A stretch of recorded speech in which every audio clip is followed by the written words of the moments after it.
Що у Львові цікавого? Блекхані, кав'ярня. Оперний. Парк Високий замок. Високий замок закрита або Він він зараз закритий. Там не можна вийти на нього. Сам парк відкритий. Парк відкритий, але вхід на замок закритий. Закритий, так. Вернісаж відкритий, можна подивитися на Львів. Ратуша, також дуже гарний краєвид відкривається на Львів. Там. Парк, то що ти мені сьогодні скидувала. Шевченківський гай, де народився Тарас Шевченко, напевно.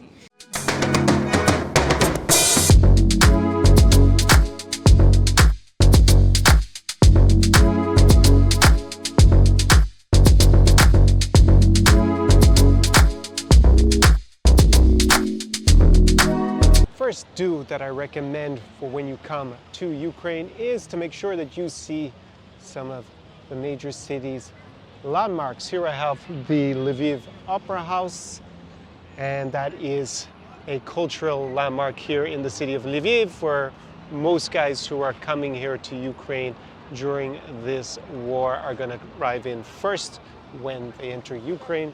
Also make sure if you're down in Odessa Mama that you check out the Primorsky Steps, as well as their fantastic opera house as well. It is open, there are performances going on as well, so you can actually go for a night at the opera or the theater. If you go to Kyiv, then of course you've got the Pechersk Lavra, you've got Maidan Nezalezhny, the Penn Square, where the Euromaidan Revolution took place in 2014, and also the Orange Revolution all the way back in 2004. And also make sure that you take advantage of the fantastic architecture and landmarks of this country. Another place, another do for sure is to get out into the countryside, into the mountains, into those Carpathians. They're not so far from here in Lviv. Uzhhorod is a lot closer. It's in the Zakopatskyi Oblast, and there you will be able to go quite quickly to the beautiful mountains that are here in western Ukraine. It's in a little bit south of Lviv. Ivano-Frankivsk is another city that's known as the foothills. The city that's like the gateway to the Carpathian Mountains. Absolutely stunning, beautiful place. I've been there and actually gone up the highest mountain in Ukraine, Overla.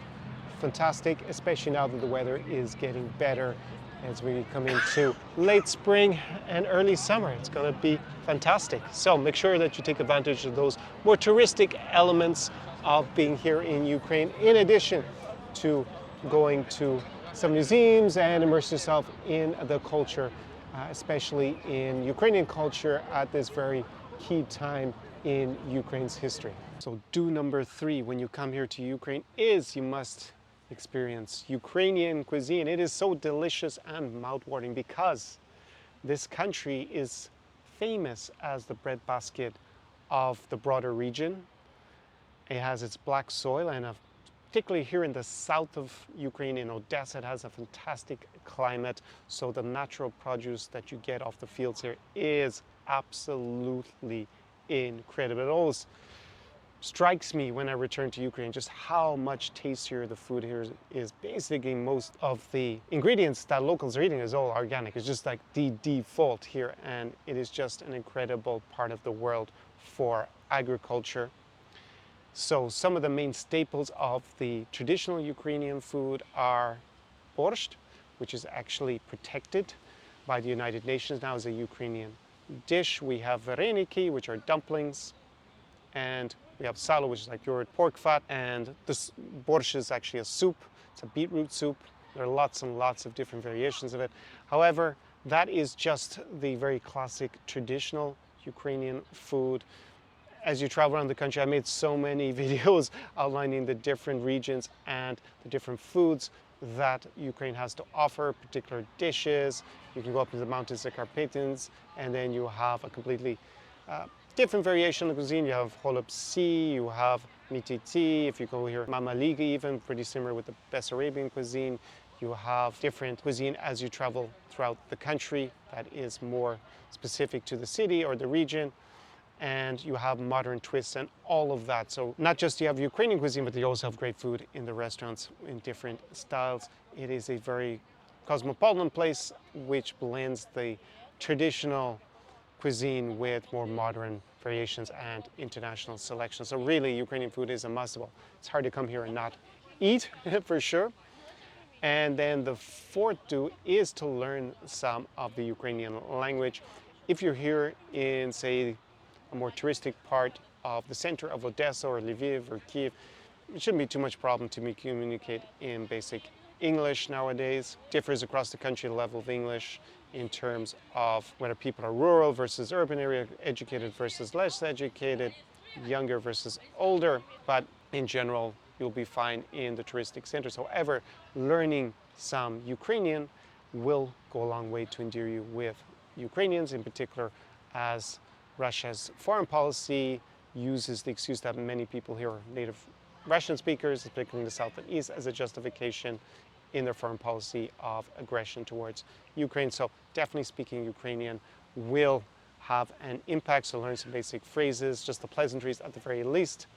It will create a good impact basically when you're here, create a good first impressions. So you should say expressions like "Вітаю," "Привіт," "Дякую," and so on and so forth. Just the basic pleasantries to get you started. There is a famous expression from Nelson Mandela, who won the Nobel Prize, who was in prison in South Africa for many years, decades even, and then became the president of South Africa. And he said, you can speak to a man in a language he understands, and that will speak to his brain. But if you speak to a man in his native tongue, then you will speak to his heart. Probably paraphrasing that a little bit from what the great man said, but definitely it has a big impact. So Ukrainian has become, it's already been the national language since independence of Ukraine, and it had become the language of the higher prestige in most of the country prior to this 2022 invasion. However, nowadays, I would say that the south and east of the country are basically bilingual between Ukrainian and Russian, and Ukrainian is spoken more and more every year. So being able to speak in Ukrainian is definitely going to be a big plus on your trip. And I would say the fifth do, when you come here to Ukraine in the coming years, is document your trip and do your best to support the Ukrainian people in obviously this very traumatic and difficult time for the country and its people. Document things, even if you're just putting on your own social media to show people what is going on in Ukraine and the reality, so they're not completely dependent on any sort of media, and you keep it to the forefront of your friends and family or other people who follow you if you don't necessarily have to be a big influencer, so that Ukraine stays as a high priority for countries in terms of support. Also, you can create a multiplier effect by just spending your money here in the local economy. It will obviously help people immensely, and even more kudos if you come here and you're willing to help with the humanitarian effort as a volunteer or with the defense of the country. So I would say they are the 5 do's for your trip here to the amazing country of Ukraine, the biggest country in terms of geographical size, completely contained on the European continent, and in these obviously trying times of the Russo-Ukrainian war, your trip here will definitely be more unique and definitely really appreciated, judging by the reaction that I get from Ukrainians in particular this summer.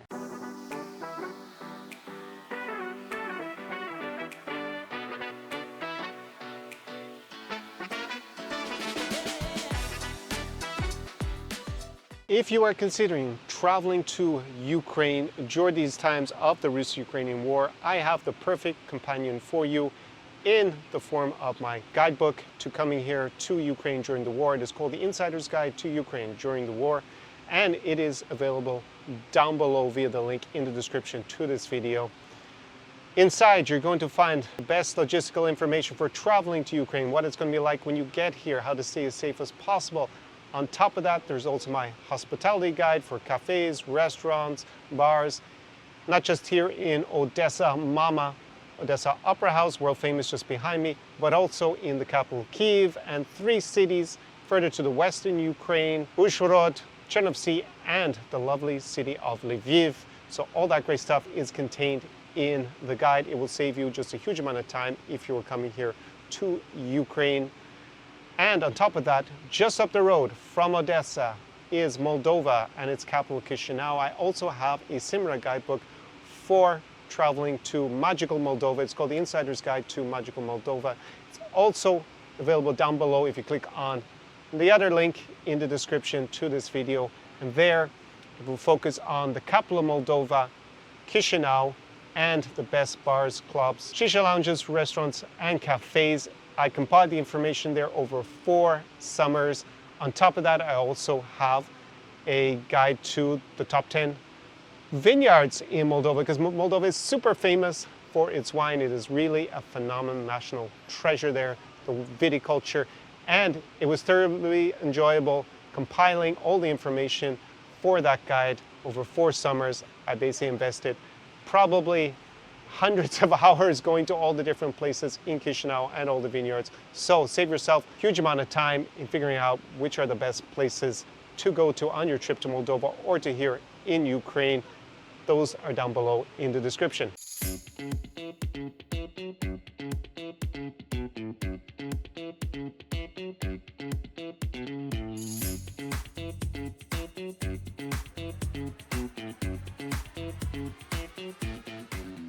So please avoid doing these 5 things that I'm about to outline when you come here to Ukraine during the Russo-Ukrainian war. The first one is do not take photographs or videos of anything that may be sensitive from a military point of view. Military installations, the border, police stations, dual use infrastructure like say a bridge, a railway line, anything that may be of some possible strategic importance as a target to Russia in this war. Not that Russia only fires rockets and kamikaze drones at legitimate military targets, but for sure do not take any photos or videos or of any personnel who are in uniform. This is a very sensitive time. There are unfortunately many instances of local collaborators, I guess we could call them, people who send sensitive information to Russia for targeting. This has happened, and the Ukrainian authorities are very sensitive to that, quite rightly, and they will be very quick to investigate if you are seen to be filming or taking photos. And that is something that differs if you're coming here and you want to record things than going to a country that's not at war. So that is the first thing. The second thing to avoid is also connected to the war, and that is initiating political discussions with people here in Ukraine, especially with people that you don't know very well, because many Ukrainians have lost someone who is a friend, a family member, or have seen the horrors of wars up close and personal. And you don't know that and what your political views, even if you support Ukraine. I'm obviously assuming that if you come here you don't support Russia and start ranting and raving about it. I think everybody understands that's going to be a big faux pas. But even if you are supporting Ukraine, bringing up sensitive topics may trigger an unexpected reaction. So just be aware of that, you know, people obviously engage in a political discussion with you or start talking about the war. It will come up very often. However, initiating those conversations may lead you into some uncomfortable, unforeseen situations in terms of your interactions here. So definitely be very sensitive. There is the Field of Mars here in Lviv, which is a new part of the graveyard. It's adjacent to it, and there they have laid to rest the members of the Ukrainian armed forces who have died mainly since 2022, and it is a very poignant place in this city, just as one example. So number 3 is have your expectations that this is going to be, in terms of services and available amenities, like being, say, in Poland or in the Baltic states or a neighboring country that, number 1, is more economically developed, and number 2, is not at war at the current moment. So even though most things do actually work here in Ukraine, here in Lviv, for example, there's been 0 problems with electricity whilst I've been here for the last few weeks, 0 problems with your card, my cards working, of any of my foreign friends, so international cards are working. We don't need heat because it's the summer, but even there, the heating does seem to be working for now.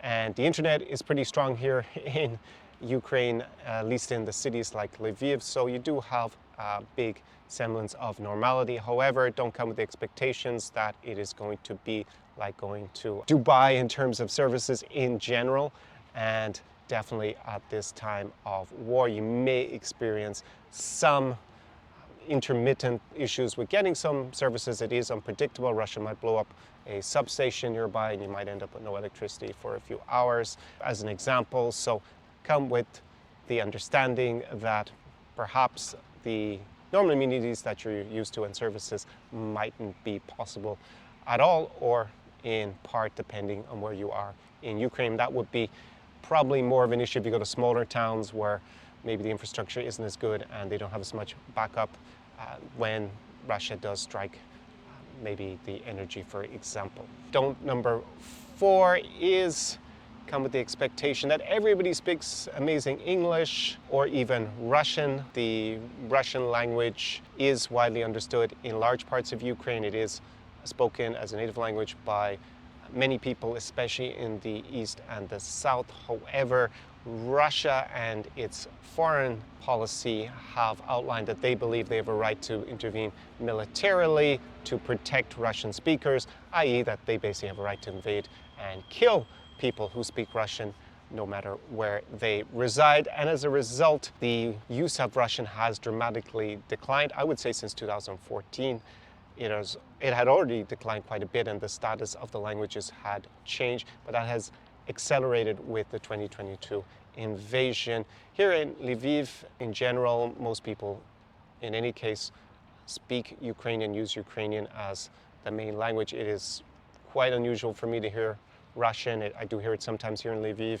but it is definitely not very widespread. The level of English is improving quite a lot in Ukraine. Definitely seen a big difference from when I first came in 2009 to this country compared to today. And most young people, especially in big cities who have a university education, are going to speak probably okay English, enough for small talk and maybe discussing some things that are a bit deeper than that. However, it's not like being in Scandinavia or the Netherlands where, as I always like to say in these videos, the level of English is almost as good as my native level. It's not too far off it in places like Amsterdam or in Stockholm, and even in Warsaw or in the capitals of the 3 Baltic states, in Tallinn, Riga, and in Vilnius, the level is very high. There's a company, Education First. They rank the English as a second language at the proficiency level across the globe, and they are quite high up those other countries. However, here in Ukraine it is lower but improving, so don't come with the expectation everyone's going to speak great English, especially if they are older and you go out into the countryside, then it is not going to be that common. Russian, most Ukrainians will understand it. However, it is a sensitive topic because of Russia's foreign policy and what they have been doing here for the last, since 2014, since over 11 years of the Russo-Ukrainian war, and they have instrumentalized the Russian language to try and aid them in achieving their foreign policy goals, which is the elimination of Ukraine's independence from Moscow. So, and the final don't is for those who are single, who come here to Ukraine. The culture norms for dating are a bit different to, say, North America and Western Europe, especially Western Europe, in the sense that there's no going Dutch on dates normally in a country like Ukraine. So if you are a guy and you take out a local Ukrainian girl here, you are expected to be the man with the plan and foot the bill. And vice versa, if you are a, say, North American girl or from Western Europe and you go out on a date with a Ukrainian guy, he will expect to be leading and to actually pay the bill, and maybe even a bit offended if you insist on paying your share of the bill. So just be aware that there are some significant differences and that you don't make a cultural faux pas. Sometimes I see it with guys who come here that they don't understand that that is the cultural expectation. So if you are doing a little bit more on the romance side while you're here as well in Ukraine, then just be aware of that. So those are the 5 biggest don'ts, I would say, at the moment here in Ukraine.